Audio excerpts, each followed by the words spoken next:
Good morning, Belize, and welcome to Business Perspectives. Happy Halloween. We are dressed as your favorite hosts, Kay Menzies and Dion Elliott from the Belize Chamber of Commerce's Business Perspective. Welcome. Yeah, so this is a costume. Isn't it always? Good morning, Dion. And you're here to scare us with some figures today, or? No, scare. Well, it's Halloween, eh? Scare. No, this is actually some positive news for a change. We're starting off this segment, and the first segment, we usually start off with a discussion of some of the current events that are happening in the economy. And the SIB, as they usually do, release their monthly, the figures for September for our external trade bulletin. And I love headlines like this for the most part, where it says imports down 7.2%, domestic exports up 126.6%. Now, we can always get closer into the analysis of what this is actually saying. I mean, we know that sugar, in particular, is a large part of why we're up. While we're up. If you look at the breakdown, we can see from the major exports we have sugar, that for this month is the leading with 28.5 million. Just compared to around this time last year, the total amount of exports for the month of September is 48.5 million versus 21.4 million for the same month last year. At the same time, other things that are up is things like banana and molasses, which we know comes from sugar, again, a byproduct of sugar. At the same time, we also have things like marine, which is down, citrus slightly down, and so there are still room for us to improve in those areas. I think one of the things that fascinates me is the percentage against the actual numbers, because, for example, imports are down 7.2%. So it sounds pretty small, but imports are down $11.3 million. Domestic exports being up 126.6%, in other words, they've more than doubled, is up 20 odd million. It just goes to show how much we need to focus on increasing exports when you look at it from that perspective. No, that's definitely the thing. And I think one of the things that we have to look at, I have to say this cautiously, because within economic circles there's always a debate about what imports really do. And from a statistical standpoint, we break down imports into three main areas: consumption, intermediate goods, and we talk about capital goods. Now, some people would argue that when you see declines in intermediate goods coming into the country, it raises concern about what's happening on the production side within the country. So we do see some slight declines in those areas, but again, that's some things that are always subject to debate. But again, you may look and say, well, if we're seeing lower imports in those type of goods, what does that mean for the demand for the goods that we're producing going forward? But and sorry, when you say about intermediate goods, there are two examples where we can see projects wrapping up that had an impact on the economy. For example, lowered imports of prefabricated steel buildings. There's an assumption that perhaps the structure of the Civic Center was coming in around this time last year. And there's fiber optic equipment, fiber optic cables and so on. And we know, I think, the telecom providers have been doing upgrade projects, and they may be beginning to slow down. So that kind of... so those are the contributing factors with that. And that's why I said it's always something that you have to look at, and people debate it, and you have to look into behind the curtain to see exactly what the causes are, and not just look at it in general. But overall, and you're right in saying that we have exports that, even though we've doubled, it's still nowhere close you're still to not approaching what we're importing. And so this comes back to the whole conversation of how do we boost our own domestic exports. All the usual buzzwords come up: innovation, competitiveness, the usual investment, the usual buzzwords that come out: import substitution. They keep on coming over and over again. And I think at some point, I mean, let's be fair, there are some small measures being taken, but we had a meeting just yesterday, really, with the OT and the Office of Trade Negotiation CARICOM, and this same topic came up again, where the team throughout the entire Caribbean is competitiveness. How do we boost that? How do we get our businesses to lower costs, become more competitive, getting it out there, competing with prices, productivity. Increase productivity, and then that leads you to the whole human capital conversation, and I've lost count of the number of reports, meetings where the same themes reoccur over and over. You know, but in the end of the day, for the 9 months that we're looking at, we're seeing that our exports, yes, comparatively, in absolute numbers, but for the 9 months, it is up over 9%. So we can look at that and say, all right, let's continue increasing that and do whatever we need to do as as an economy to get that number, that trend to continue upwards. If we can, and you know, one of the things I think we need to point out is the reaction in the past has always been this gut feeling that, well, we have to reduce imports or cut out imports as much as possible. Imports also, as you mentioned, a lot of imports operate as inputs for production. For example, it's difficult to produce a bottle of jam without the bottle, and we don't make bottles in Belize. Not glass bottles anyway.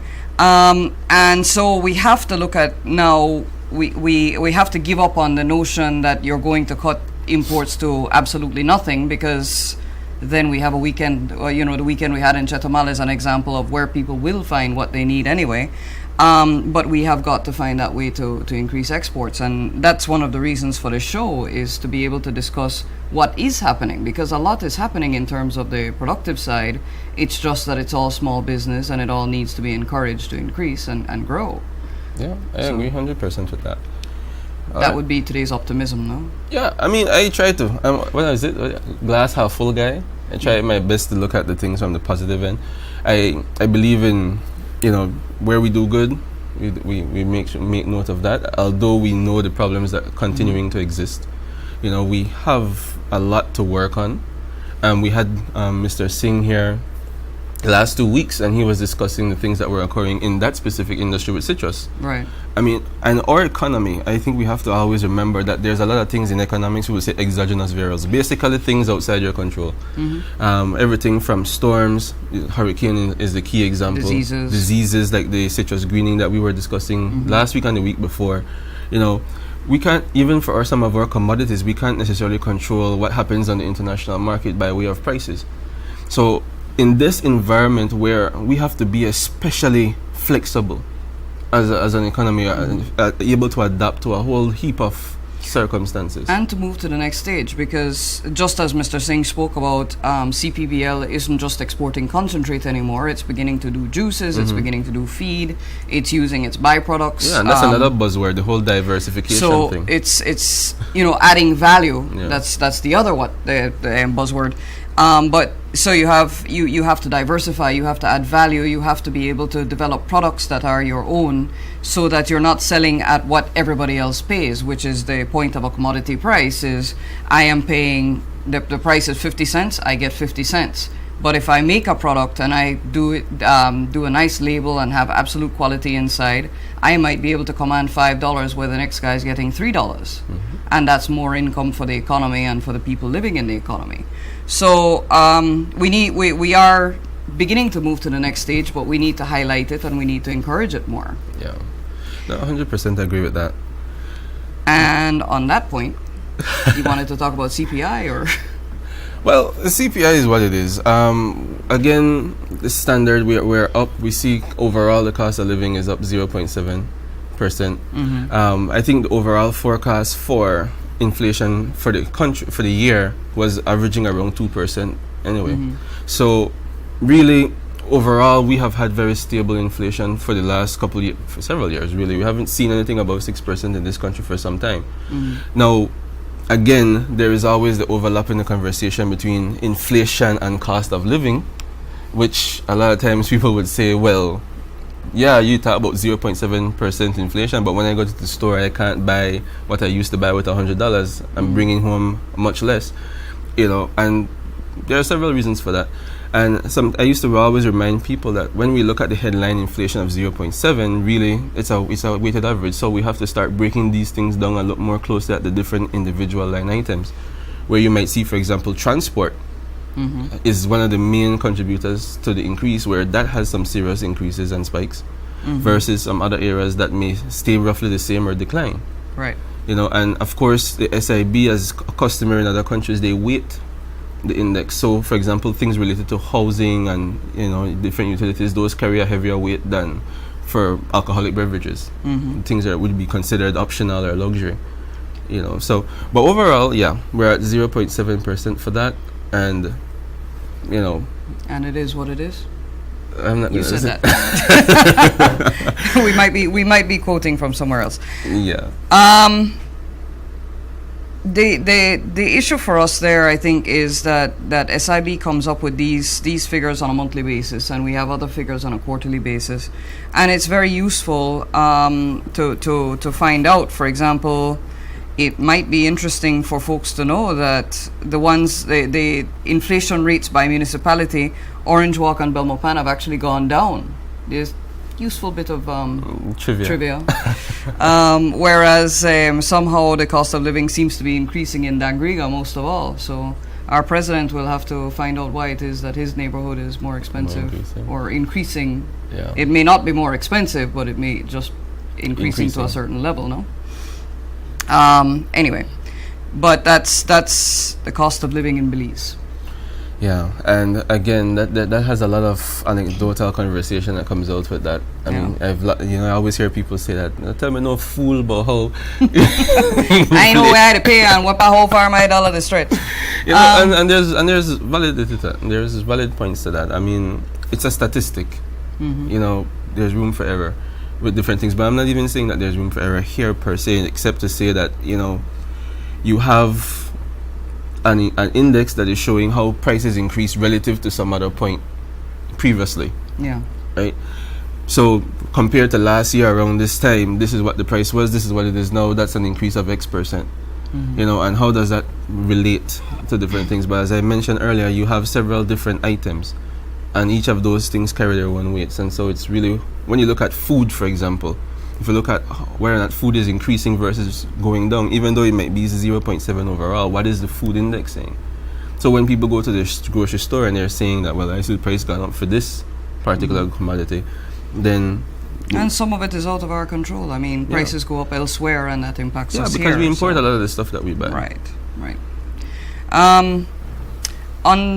Before we go to break, there's another matter that's been sort of batted back and forth all of last week, and that's the Public Accounts Committee. It seems that we will be watching for November 9th to see if all the members of the Public Accounts Committee actually meet up. Yeah. And if they do, that will be great. But the discussion also has to be a serious discussion if and when they do meet again. And the reason for that is because of issues like this. The part of the impact on the cost of living in Belize is what the government spends. Because what the government spends, it has to take from all of us. By way of taxation and so on, and fees and the other ways in which the government makes its living. So the Public Accounts Committee is there to make sure that that money is being spent properly, that the Auditor General, when she does her audits, is doing them to the best of her ability and to our satisfaction. And it is a critically important committee. So for it to be used as a political football is highly inappropriate.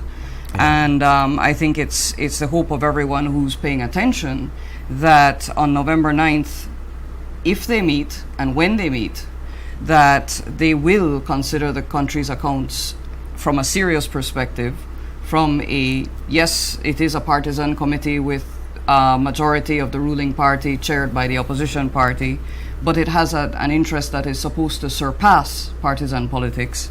So that we would hope that there is a consideration there when they review the country's accounts, that the idea here is fiscal responsibility above all. I don't know. When it comes to you laugh because when it comes to because you sound age-old tired when you respond there. No, I mean it's the whole system that we have. All of the 13 standing committees, they have the dominant membership from the incumbent government, the government of the day. The standing orders give the chairmanship, as you just said, to the opposition. So in this case, we have Honorable Junior Sespat being the chair. So that's 2 PUP members, and then you have 4 government members. I think I stand corrected, but I understand quorum is supposed to be at least 3. Now, I will take the government, and say that, okay, they were sick, and that's why they didn't show up to the last one. That's what they said in their press release. Now, and I know you recall, I mean, we've been talking about reconstituting the PAC. The composition and the makeup of it, trying to have more of the social partners on it. That in itself led to its own back and forth. And continues to. Where we're talking about, I think the civil society was suggesting, you keep the 4 government members, and then you have, I think, 3 social partners along with the same 2 opposition. That was obviously rejected because, well, at the time, a few years ago, because the government maintains that they have to have the majority in any of the committees, including the PAC. They do maintain that as the majority party, they must hold the majority. But then it brings you back, and again, it's something that's reflected in the standing orders, because the standing orders does say the balance should reflect in the committees what happens in the House. But I mean, but I'd like to go back and point out that none of that discussion really would have occurred if the PAC was doing its job. And for a very long time, the PAC has not I mean, they've met within this last tenure, they have met, but the fact is that the PAC has been continually used as a political football. Whichever party has been in power has not wanted the PAC to meet and convene and seriously consider the country's accounts. When we say that, the point of fact is that the PAC has a responsibility, and it has not been fulfilling the responsibility, which is why the suggestion even came about for the social partners to be involved. The complication there is that to get the social partners involved, it has to become a bicameral committee, which currently does not exist within the standing orders. Yeah. But that adjustment, as I said, would not have been contemplated had the PAC been doing its job responsibly.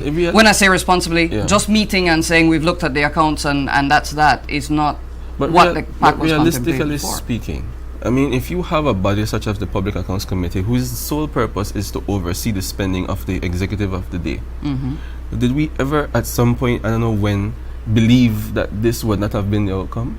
I mean, obviously this was written before. Well, I was going to say, obviously somebody wrote it believing that wouldn't be the outcome. Obviously this was written long before any of us were around. This comes from the old mother country structure of doing things. The point there is that the original contemplation of it also did not contemplate that ministers would sit on it, because it does sit in judgment of what cabinet has decided to a large extent. So if you're going to have that discussion, if you're going to review the country's accounts, this comes from a country where the backbench of any party, any ruling party, is particularly strong. Okay. Having said that, that backbench does not hesitate to question its own party when the job comes down to it. But we don't have that here, and that's why the discussion of the social partners has come up. Agreed, and we're getting that signal for the 7 o'clock break. Yes, it's a very strict governance around here. So yes. Anyway, we will be right back with our guest. We will be going into labor. I just wanted to put it that way to get people paying attention. All right, I'm going live now, girls. Let's do it again. Ow! And I can't help loving myself, and I don't need nobody else. If I was you, I'd wanna be me too. I'd wanna be me too. I'd wanna be me.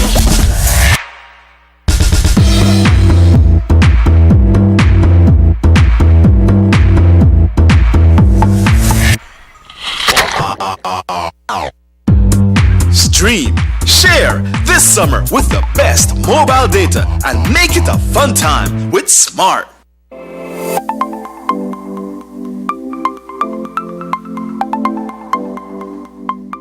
Getting sick is always out of our control.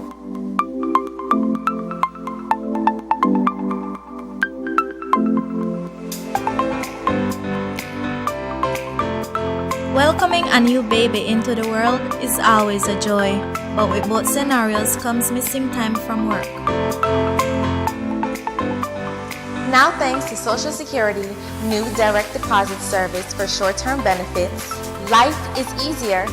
No more cashing of checks, but a direct deposit into your account. It's secure, reliable, convenient, confidential. No more checks. So whether it's sickness or maternity leave, sign up today for a direct deposit with Social Security. Social Security Board committed to service excellence.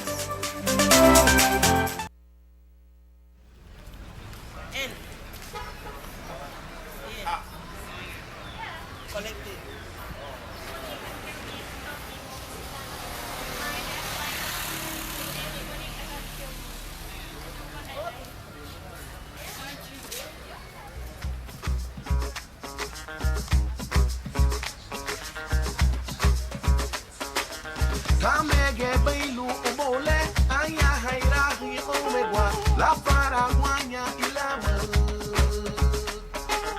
legai bainu numadawo ani haguberu agaiha arumalu la gainda ruwa mei wahabu abude bei idala ne wabegeru damele wasiamu ruwa mei wahabu Abu Dhabi idala me wamegeru ramele wasiamu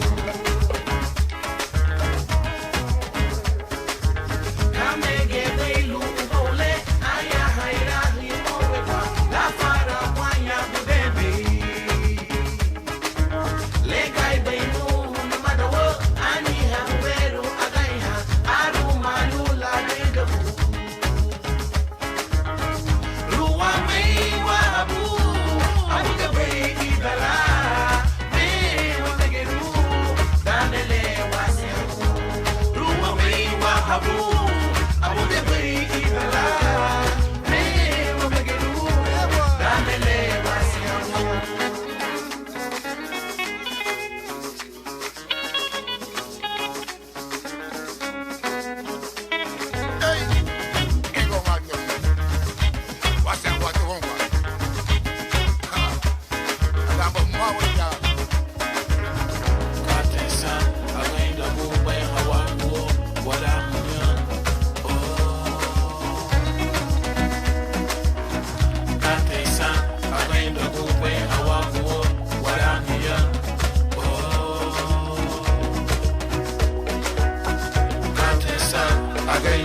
Good morning and welcome back. And as I promised, in this segment, we will be all in labor.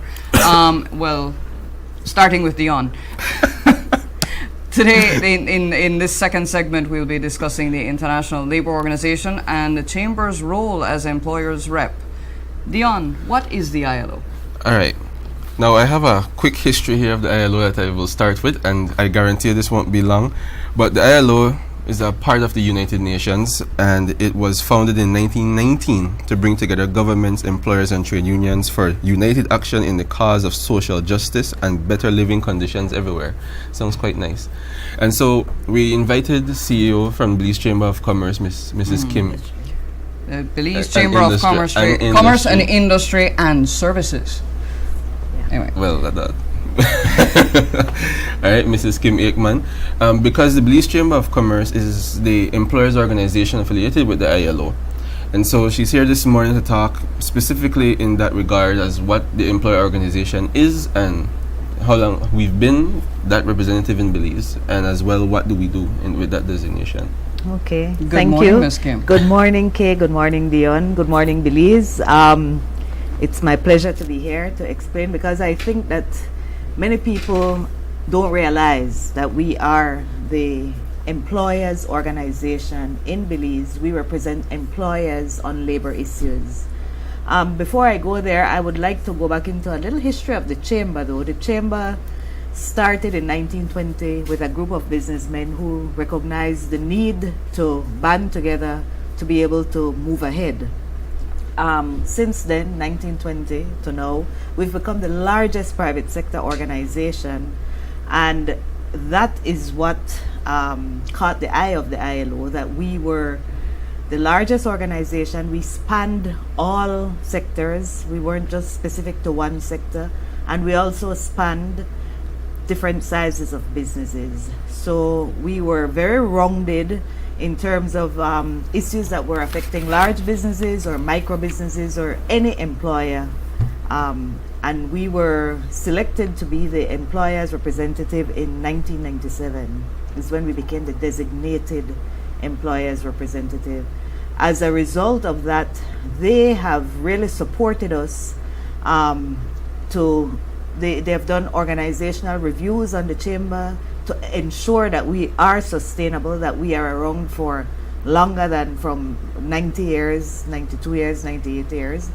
And they look at assisting. We have recently won a grant from them, and they have updated our customer relations management system, a CRM system. They installed it so that we are able to reach out to all our members and advise them of things.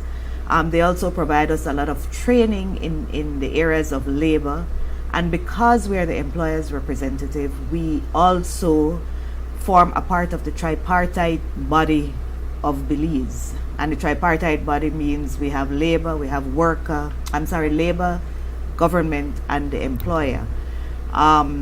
So whenever there are issues affecting labor, in 2010 to 2014, we had what we call the Decent Work Country Program, which we all worked on as tripartite. That has expired in 2014. Now we need to update that. And that country program is so that we have decent, you read what the mandate of the ILO is, to have decent work for all. As a part of the ILO, it also means that we have to have social dialogue nationally, regionally, internationally. And by social dialogue, all parties need to talk to each other so that we have kind of like a harmonious industrial relation instead of a confrontational one. Agree. Mm-hmm. And how does it go? I mean, at every event that ILO has, all three partners need to show up. What's government's role in it? Well, that's key. Any event, any discussion, it has to be three partners. Government has constituted recently what is called a labor advisory board, and that deals with everything labor, the labor laws, any issues. Currently, we are looking at the OSH bill. We're looking at wage. We're looking at women, discrimination, hours of work, compliance with different conventions. Compliance, yeah, we've signed on to, I can't remember how many, but a significant, probably 170 something conventions we've Child signed labor. on to. Every year, a new recommendation or convention is brought up at the governing council in Geneva every year. Countries sign on, or they recommend, or they wait. We have signed on to a significant amount. We have not ratified a significant amount. However, we've signed on to a convention which says that any convention that we have signed on to is automatically law. So technically, yes, it should be in the law, but when you look at the existing labor laws, there's a huge gap because we have not enacted some of the things that we've signed on to. So the Labor Advisory Board is currently looking at that. So that means there's an upgrade of the labor law coming? Well, we're definitely looking at it to identify the gaps and to see how what we've signed on to can be incorporated into our laws, but also fit our environment, because it's not tailor-made. We have to cut it to fit whatever our reality is in Belize. A little bit like when the OSH law came and it was cookie cutter approach and turned out to be kind of a first world draft, no? Yes, it's exactly like that. So we're looking at that. We're looking at, I think I can't remember, 2010, 2011, when we did there was this amendment to the hours of work, and it's kind of piecemeal, and we wanted to look at the law in its entirety. And so now we're going and we're looking at the entire Labor Act. We have issues with child labor. We have issues with what age is a child, what age is a child an adult, or what age do they become an adult. Right now, you can work light work between 12 and 14, but you're an adult when you're 18. But you can marry or have consensual sex at 16. So there are different ages, and we need to try to streamline that. It's mandatory that you're in school until up you're to 14. age 14. But then if you cannot work in a regular job at age 14, what do you do? Because your Between legal 14 working age is 16 and up, right? For full-time work? It's or? 18. 18. So what do you do? So there's a 4-year So gap. we need to fill that. So we're looking at recommending, because we're not policymakers, but we recommending that the mandatory school age be increased to 16 in the first instance, eventually, hopefully, to 18. In general terms, what is the Chamber's relationship in these discussions with the union? How is... It's been very, very well of late. I mean, we've had to develop that relationship with the unions, and we now discuss. Currently, I'll go back to the OSH. We are looking at the OSH bill, and all of us want the OSH bill to be passed, but we want, because no employer would like to have an unsafe or unhealthy environment for anybody to be working in. But we need to look at it realistically, how we approach some of the laws that or the proposed draft that was put in place. So we are looking at it, and the unions are looking at it, and then we will meet and come up with the different areas that we can compromise on, and the areas that we cannot compromise on, then we have to come to a happy medium at some point or the other. I think I like the fact that you mentioned that no employer would want an unsafe environment for their workers. It beats this narrative that, because I know sometimes when people hear, but why do employers need representation? You know, and I think that narrative maybe is reflective of a time long since past, you know, where we always see the businessman as the big bad capitalist, whereas corporate social responsibility and a lot of change in thinking has been happening over the last few decades, where employers are not necessarily only looking out for themselves on the bottom line, but they have valid concerns about of what they need as well. And I think that's why the ILO, I've been trying to practice this word from morning, tripartism. Tripartism. It's a three-legged stool. Yeah. And if one leg breaks down, the stool falls down. So we have to work together. We can't have a business without labor. Labor won't have a job without the business. And the government is there as a regulator. So we have to work together. Yes. And I think one of the things that the ILO is trying to do is to keep an equal playing field. To have because if you don't have that, then it defeats the whole purpose of being able to have the dialogue that you speak of. And the dialogue is so important because that's the only way we can work through issues. And we, both us and I know the unions, we've advocated for social dialogue. As you know, our mechanism to dialogue was kind of defunct for a couple of years, but we agitated and advocated together to have the dialogue be reactivated, for want of a better word. And we've recently started this year, and it's been going very well. Yeah. And the chamber in this capacity has membership on several committees.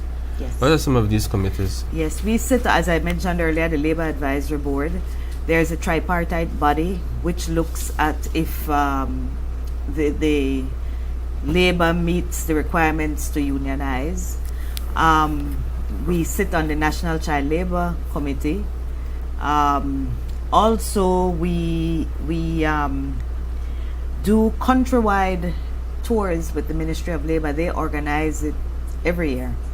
And we go to every district in the spirit of tripartism. So we have representatives from employer, from labor, and from government, and we try to educate on the labor laws, on any amendments that were made. We take questions from both employers and workers and try to clarify areas in which they may have some gray issues. And we take their recommendations and we look at them. Yeah. I'm looking at the list of some of the committees, and I think sometimes publicly, because certain things don't make the front page news or regular, that there's this sentiment that people feel that certain things aren't happening. When we look at certain committees, you have, for example, the minimum wage task force. You talk about National AIDS Committee. All these works that are happening behind the scenes. The discussions are happening, but they're just not necessarily things that you're gonna hear about.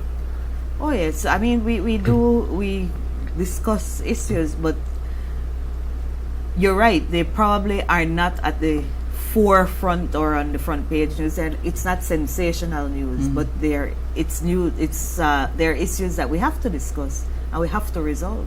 And another one that on that list that people don't think about, but both you and both the chamber and the unions are represented on it, is NCT Vet, no? The role of education in enhancing the value of labor. Yes. When I say that, human capital and training and so on. Human capital. Actually, there is a human resource strategy that is being undertaken right now. And also, a very interesting survey was done in Belize by the ILO about women being unable to move from the middle management to what we call the C-suite, the CEO, the chairman, whatever. Somehow, even though women are more educated, we outnumber the men 3-1 in the tertiary level institutions in Belize, and that is true throughout the region.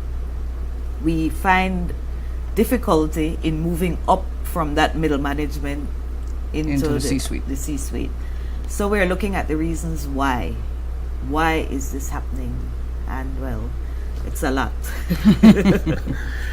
Yeah, well, that's definitely something to look into. I will not comment. Surrounded by, anyway.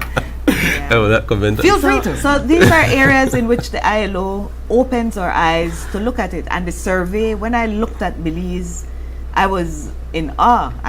It really shocked me that, because I guess me being in this C-suite, I had no idea that it was so difficult, and that the numbers were very different from what I had perceived our situation in Belize to be. And these things connect with last week we had on Miss Donalyn Myvitt, and she's promoting her leadership conference. You took that on well, didn't you? Well, Tripartism and leadership. leadership, which ties into a similar context, because there's a lot of need for that, for women to become either entrepreneurs or to enter the C-suite, as you're referring to. Now, again, when it comes to the work of the chamber, I think recently you were at a conference in Italy for ILO. How does that? Well, the ILO, in an effort to improve us and to let us move forward, offered a training. It's really a training for a national employment and labor policy, which we do not have. It's one of the undertakings that the new Labor Advisory Board had set as a priority that we would look at, because we need a policy. It shapes so many different things. We have to look at our migration, at our education, it's broad. Yeah. So that training was to broaden our knowledge and our views on how to go about looking at I guess implementing a labor policy. And I think education, you mentioned education is key. is by itself. I think as it is, you have, to my knowledge, about two organizations, the Ministry of Education and IDB, both doing work along the lines to analyze the human resource capacity in Belize, the skills gap. Right. Well, that's one of the things yeah, that the ILO funded for us on behalf of the chamber. We requested a skills gap analysis because we, representing employers, they have told us that it's so difficult for them to find certain professionals. Certain professions such as the technical and vocational, linesmen, air condition, but we're looking at certified welders, etc. So we wanted to undertake that study so that we have figures and we can discuss with the Ministry of Education the areas in which we would like to see the curriculum shift in order to satisfy the market. The ILO funded that. Yeah. As well, they also funded a training that showed the unions and the employers how to look, or the unionized employees, how to look at a financial statement so that when you make your demands, you know what is realistic and what is really too high or too low. So you make a good demand, and chances are that because you've made a reasonable demand, the chances are that you'd probably get it. Yeah, the old days of negotiating by shooting for the moon in the hopes that you the issue there is that I think we need to set everything out in order. For example, we've talked before about having the Horizon 2030 and the GSDS. We're looking at the national plan of development for the country. We're looking at what directions business is evolving in. So it is very important that Ministry of Education has taken off on the human resource development study. It's important for them to know where the gaps exist and stuff. It sounds like a lot is out there. Is it coming together in the right way, do you think? For the most part, yes. And I think we still need to be able to consolidate the efforts to make meaningful impact instead of everybody doing their own little thing. But I think that we have recognized that that's something that we need to do. And for the most part, I would say yes, it is. And we've seen where they've reached out. Yes. I've seen where the Ministry of Education reached out to Chamber, IDB's reached out to Chamber, and vice versa. I don't know if it's a matter of coincidence where so many organizations were doing the same thing, but what it does confirm is the level of importance. Well, as clearly there is a high value assigned to the human resources of the country, and I think at that point in time, it's really a matter of making sure that all the partners in the strategy do come together. One of the things that we also have to look at as employers organization is that we have different sizes of businesses that are members of the chamber. And when labor laws or policies are being thought of, people always look, as you say, as the big, rich businessman with the bottomless pockets. But we have to look at the micro businesses, because all of this will affect everybody, even me or you or anybody who hires somebody in their home, to cut their yard. We are employers, so we have to look at it. It's not always the huge conglomerates. It's everybody. Well, on that note, the huge conglomerate that is kind enough to host us needs to go to a break. Ms. Kim, thank you so much for coming in. Thank you. Kim Aikman, CEO of the Chamber. Okay. Thanks. Good morning. Relatively moist conditions are affecting mainly southern parts of the country. This morning, the 24-hour forecast is for variably cloudy skies with a few showers or periods of rain, mainly in the south, decreasing later this afternoon and tonight. High temperatures today will be around 82 Fahrenheit along the coast, 86 inland, and 74 in the hills. Lows tonight will be near 77 Fahrenheit along coastal areas, 68 inland, and 64 in the mountains. Winds over the open sea will blow from the east and northeast at 5 to 15 knots, and sea conditions will be choppy to moderate. A high tide will occur at 6:46 this morning, followed by a low tide at 1:23 this afternoon. The sun will set at 5:22 this evening and rise at 5:51 tomorrow morning. The moon will rise at 2 minutes after 3 this afternoon and set at 3:16 tomorrow morning. The outlook for Wednesday and Wednesday night is for mainly fair weather, with only isolated showers developing. In the tropical weather outlook for the North Atlantic, the Caribbean Sea, and the Gulf of Mexico, tropical cyclone formation is not expected during the next 48 hours. And that's your weather report and forecast from the Belize Weather Bureau.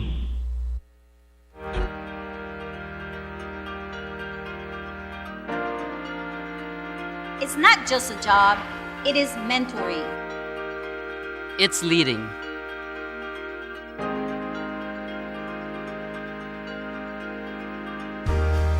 It's showing.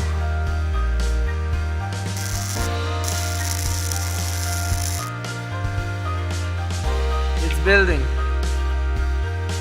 It's inspiring.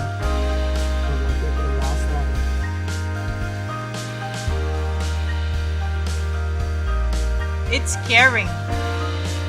It's working. And you're going to drop that into your briefcase. Teaching is not just a job, it's everything. Apply today. For more information, including scholarship opportunities, visit teachbelize.org. The circle starts with solid support and a smile. This is real life. With its ups and its downs. This is going the extra mile.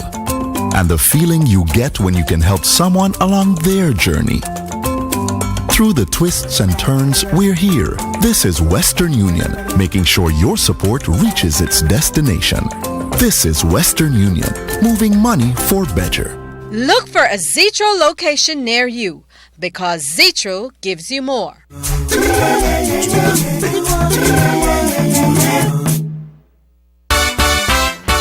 Builders Hardware Annual Birthday Slash on November 10th and 11th. Mark your calendars to join us for a whopping 25% discount on water heaters and pumps, industrial size ice boxes, floor tiles, garden supplies, doors and windows, power tools, light fixtures, bathroom fixtures, hunter fans, lawnmowers and trimmers, paint accessories, plumbing and electrical supplies. Almost everything in the store.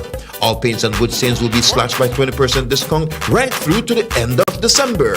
This will be a mega celebration with snacks and raffles while we slash the prices in our store. 25 to 40% discount. Come check out our clearance section for some crazy deals and lowest prices for 2 days only, November 10th and 11th. Builders Hardware. We think our customers are awesome. It's for builders who build with a passion and skill. Go to Builders Hardware.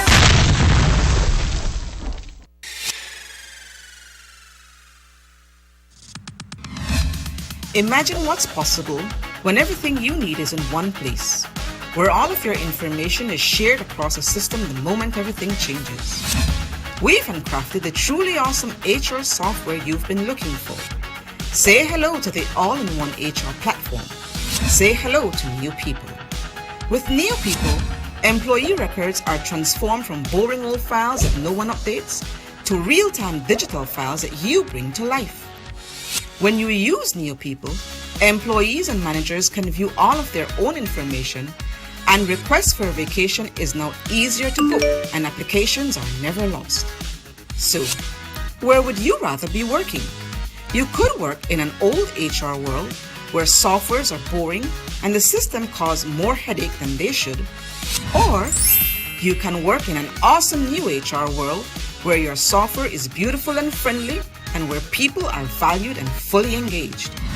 Your employees will love it and you'll be a hero, because the easiest way to manage your human resources is to treat them like people with Neo People.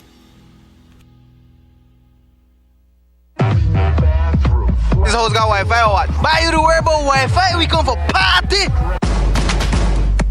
You only live once. You've got to live in the moment and make the most of each time, because once it's gone forever. That's why I love my Digicel 4G LTE mobile data. Hey, you know the Wi-Fi password? I am always connected. I can share my memories with everyone. They always know what's happening. You know who hosts this? You got a Wi-Fi? Not have to be like Bali here and they try thief Wi-Fi. With Digicel 4G LTE, you can share whatever you want, whenever you want. You never have to wait for Wi-Fi. The bigger, better network. Digicel. What? Finally I get Wi-Fi. They done that.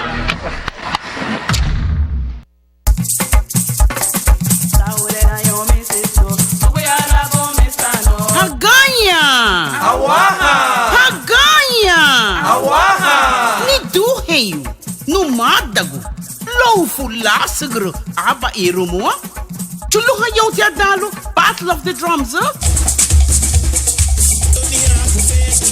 Yes, folks, it's here again. The award-winning Battle of the Drums festivities. Save the dates. Friday, November 10th, 2017. The Battle of the Drums Food and Fete, showcasing Paranda music and Garifuna cuisine. And on Saturday, November 11th, 2017, the 12th annual Battle of the Drums, immediately followed by the annual Garifuna Musical Festival, featuring an impressive lineup of musicians. It's all going down inside Penny, Punta Gorda. Stay tuned to this station for more details. The Battle of the Drums, embracing the legacy of our forefathers. Platinum sponsors: Atlantic International Bank, Love FM and Love TV, James Bus Line, Will Mejia and PGTV, Belikin, Belize Tourism Board, and Bayer Sweets. Diamond sponsors: Oceana, Niche, Raju's Variety Store, Radio Belize Mix, Travelers Liquors, and Atlantic Insurance.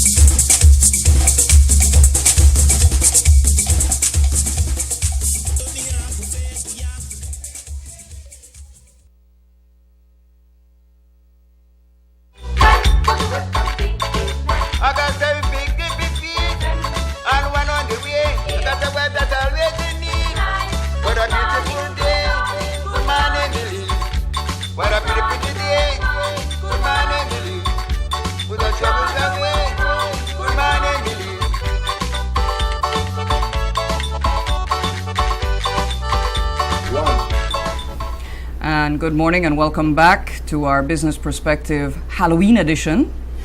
This is the segment that we love to discuss when we bring on our small business members and show just what's happening in terms of production and innovation and how Belize is coming to life one business at a time. Today we have someone with us who you have to be nice to him because he's not used to being in front of the camera, he's used to being behind it.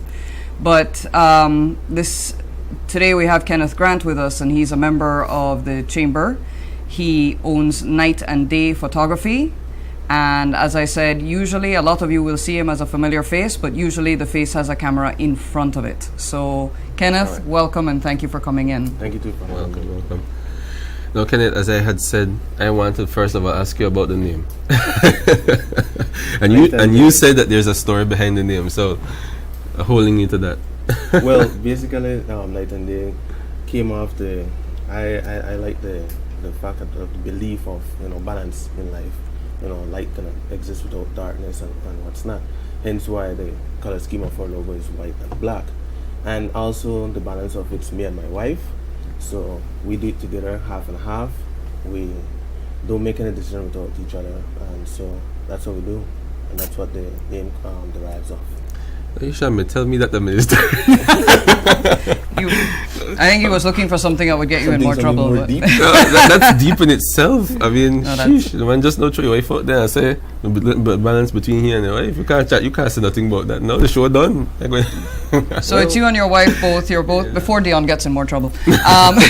You're both photographers, or how do you divide up the tasks? I am the creative. She's the business side. She deals with the paying, the logistics, bookings, and what's not.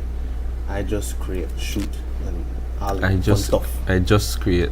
Just create. I just create. Yeah, I just take pictures. Such humility. I just make them. I just make brides look good. Yeah. And how long have you been as Night and Day Productions or photographer? Sorry. For Night and Day, it's been 4 years. We're going on our 5th in April of next year. We're going on our 5th year. So that's how long the business has been around. But actually, I've been doing this for 13 plus years, working at different institutions. Okay. And what made you decide to go into business for yourself and open Night and Day Photography? Well, actually, I went to a conference in the States in 2013. I was so inspired by the amount of knowledge, the different capabilities of what you can do with your camera and the different techniques that were given. And on the plane is when I decided to, start the business. I came back, talked to my wife, she agreed, and we just went.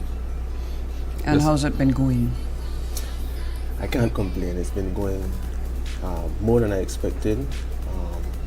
It's a really good feeling to know that people like the work that we're doing, the quality that we give out, and we want it to continue to grow as far as it can go.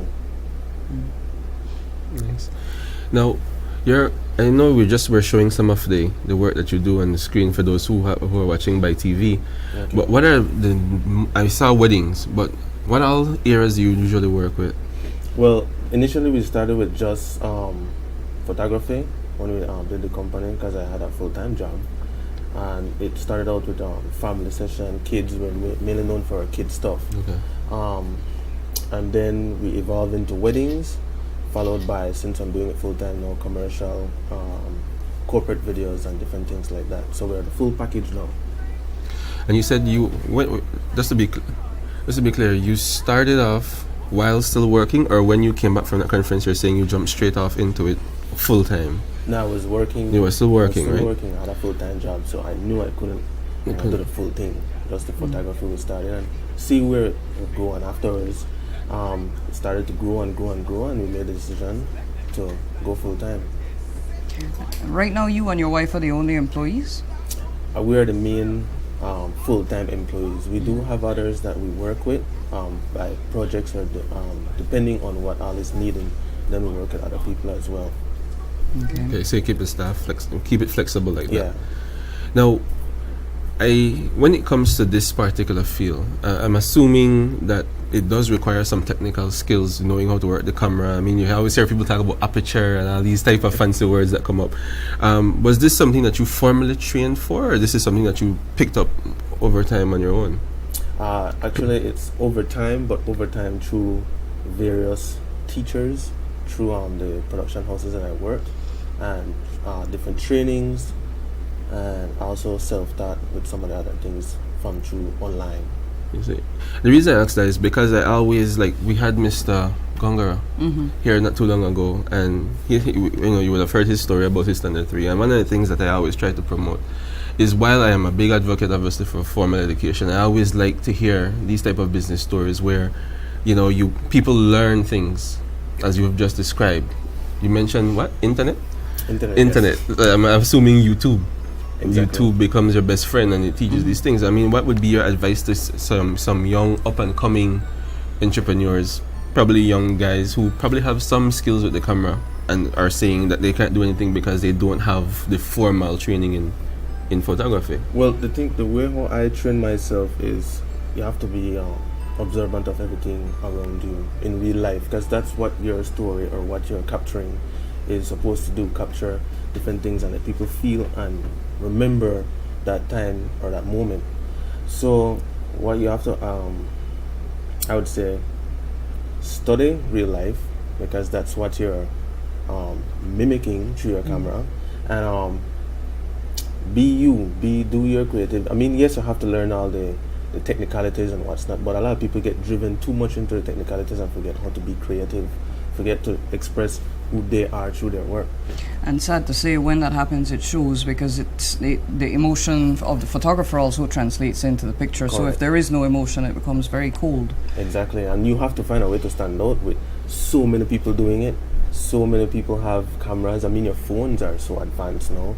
What's going to separate you from somebody who's holding a real nice phone that can control the exposure and aperture and all those fancy words? Shutter and f-stop. F-stop is one of those. So what have you done to separate yourself? Because I know there's a lot of photographers running around the place. Well, that's the first thing I did when I started. I've always loved dealing with kids, and so we started out with the kids photography, the newborn, the birthdays, and different things that the conference had shown and that weren't done much here in Belize, and I wanted to give it here in Belize. So we focused on that. That was something that wasn't being done as much, and that was the opening or breakthrough to being different. After that, we just injected the different qualities that we have. And how do you promote yourself? We promote ourselves mainly through Facebook, but a lot of it is through referrals. I mean, the good work that we do and the way how we carry ourselves at each event and what's not translate to more bookings. Customer service, in other words, is not just the product at the end, but... Well, again, as you asked about night and day, everything is important to us. You know, it's not just about giving you pretty pictures and then just leave you or exchange money and give you pictures and that's it. It's all about the experience, the feeling when you're dealing with us. We want to give off. I'm hearing a lot of undertones about professionalism.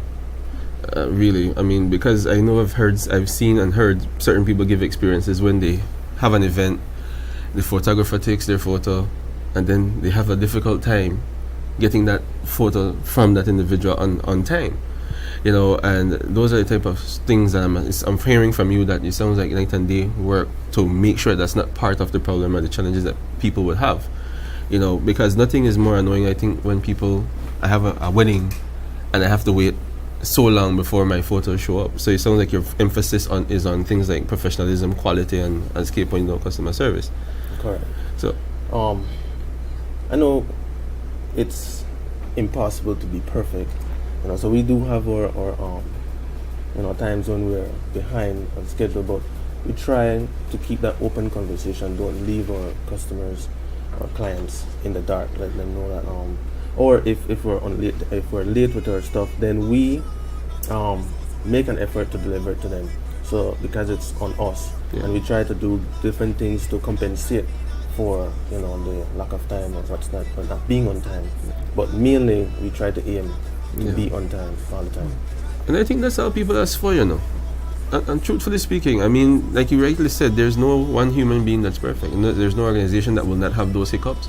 But at least communicate that to your people. I've seen and acknowledge it. And don't get angry when the person is calling and say the thing later, then you, the supplier, is now angry that they're even asking for it. I've seen that happen. Well, I do that because I put myself in their shoes when I am a customer as well, and I don't get that kind of treatment from places that I go. So I always, that's how they would feel, because that's how I feel,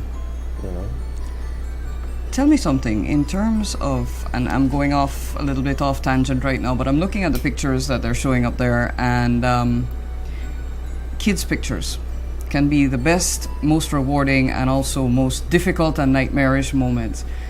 How do you approach taking pictures of kids that are really not focused on posing for a camera? How do you handle that? Like I said, we advertise through Facebook, so new customers see it and when they come for their session, one of the main things they always says, remember, is this thing so difficult?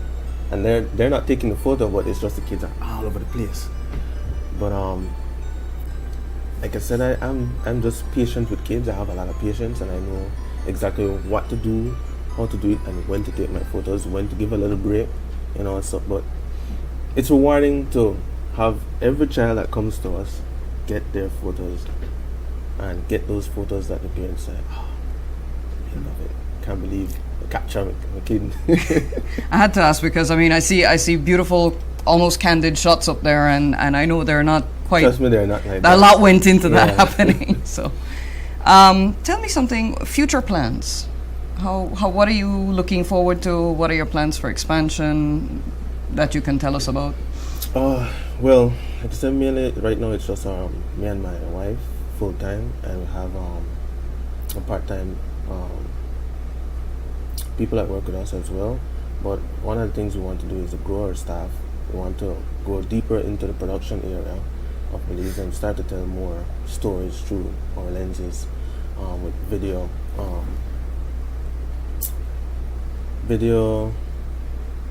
storytelling, I would say, as we're not ironing out all the details as yet. But it's to continue get grow a business with the equipment, and grow a business along with reaching out more into the other districts as well, because we're mainly located and fixated on Belize City. We do different things in the different areas, but we just want to start to expand. Okay, nice. So video, because now that I can see where you will definitely need that team, because everybody who I've spoken to from the production or post-production side of video, they always talk about the length of time it takes to edit videos and whatnot. But do you see the market growing for that? Well, I've been doing this for a long time, and even a lot of things that when people look at the video aspects of in Belize, they just tend to think about commercial or going to businesses and doing commercial and stuff. But there's a lot of other avenues and things that we can do in Belize today, or in Belize, to grow and create that revenue, that new streamline of work, and also trying to host different things international as well. Because I got a lot of people who you can look at as role models who create their own shows, create different things. They don't go to different places.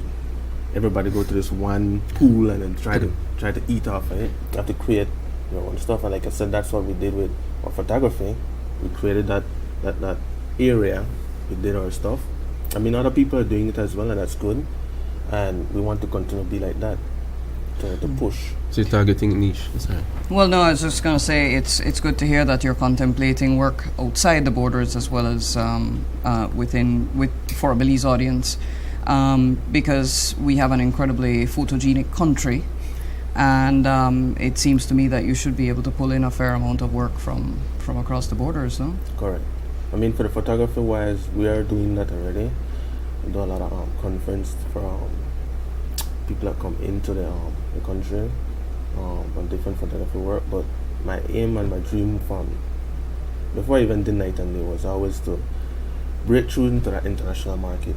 That's why I have that high standard of pushing our company and delivering, because we're preparing ourselves for that. We can't have a small mentality for a big dream. I want to springboard off of that last comment you just said. I don't remember how the saying goes, but it has something to do with no success without risk. And I like your story because you saw the opportunity and you jumped into it. And we're quickly winding down to that 8 o'clock hour where we're going to start getting those signals again. And I think one of the things I want to have you emphasize to our audience, especially to potential young people, is how do you know when it's that time, when you need to step out as an entrepreneur and make it happen, as you are a living example of? I'm more on the spiritual side of things. Okay. So for me, it was a feeling inside. You know, it wasn't something that I calculated on paper and all the finance added up and everything worked out. It was just, this is the time, I feel it, I'm going to take that step. What's your advice as to what is required of an entrepreneur? Well, planning. Planning is very important. A lot of people don't like to plan. Planning is very, very important. You have to be able to at least see beyond, not just today or next week. You have to plan for the good and the bad. Worst case scenario or good case. And what happens to your 45-hour work week when you become an entrepreneur? Sunday to Sunday, you're in a service business, so you just gotta keep on servicing. You yes, you have a little flexibility, but when people call, you gotta respond. Yeah. No. Yeah. No. Yeah. Well, I was just gonna say, I mean, because you know, when it comes to contacting you, you know, as you said Facebook, but I'm certain that's not the only way that people can reach out to you if they, you know, some new customer that's watching that probably would want to hire Night and Day. Correct. They can reach us at 610-4446. That's my wife's number, the business number. Or they can email us at nightanddayphotos@gmail.com. Okay. Well, on that note, Kenneth, thank you for coming in. Thank you for sharing. And good luck to you. And hopefully you've inspired one or two young folks out there that say, well, maybe it's time for them as well. But thank you so much for coming in and sharing your experience. And we wish you the best as you continue onward and upward. Huh? Right. Thank you as well. I thank the Chamber for having me on this session. All right. Thanks very much, Kenneth. Right. Well, folks, that's it for this week's Business Perspective. We thank you for joining us one more time. We wish you happy Halloween. Trick or treat. Just, you know, enjoy the chocolates and then work them off tomorrow. But once again, thank you for joining us. But if you have a small business and you're a member of the Chamber, let us know if you're interested in appearing on the show, because we love to highlight the good stories. And we feel that as entrepreneurs, it's good for entrepreneurs to share their experiences with others, and certainly to have the opportunity to promote their business beyond just the usual channels. So with that, we're signing off, and we'll see you next week. Thank you. When you bank your way, it's amazing how much time you have to enjoy the more important things in life. You have time for priceless moments, time to indulge, time to unwind, time to take in the view, time to make memories. Use any of these services and have time for the things that matter most. Bank your way and enjoy the convenience. Atlantic Bank, building the future together.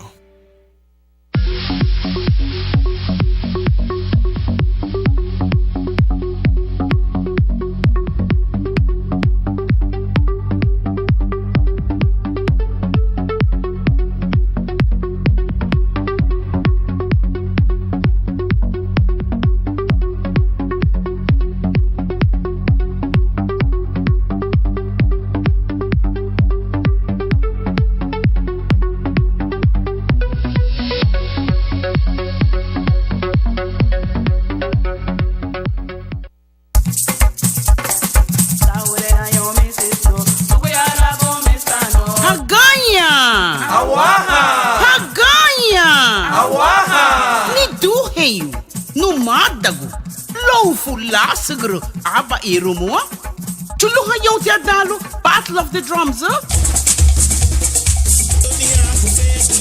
Yes, folks, it's here again. The award-winning Battle of the Drums festivities. Save the dates. Friday, November 10th, 2017. The Battle of the Drums Food and Fete, showcasing Paranda music and Garifuna cuisine. And on Saturday, November 11th, 2017, the 12th annual Battle of the Drums, immediately followed by the annual Garifuna Musical Festival, featuring an impressive lineup of musicians. It's all going down inside Peñi, Punta Gorda. Stay tuned to this station for more details. The Battle of the Drums, embracing the legacy of our forefathers. Platinum sponsors: Atlantic International Bank, Love FM and Love TV, James Bus Line, Will Mejia and PGTV, Belikin, Belize Tourism Board, and Bayer Sweets. Diamond sponsors: Oceana, Niche, Raju's Variety Store, Radio Belize Mix, Travelers Liquors, and Atlantic Insurance.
What a pretty day. Good morning, Billy. With the troubles away.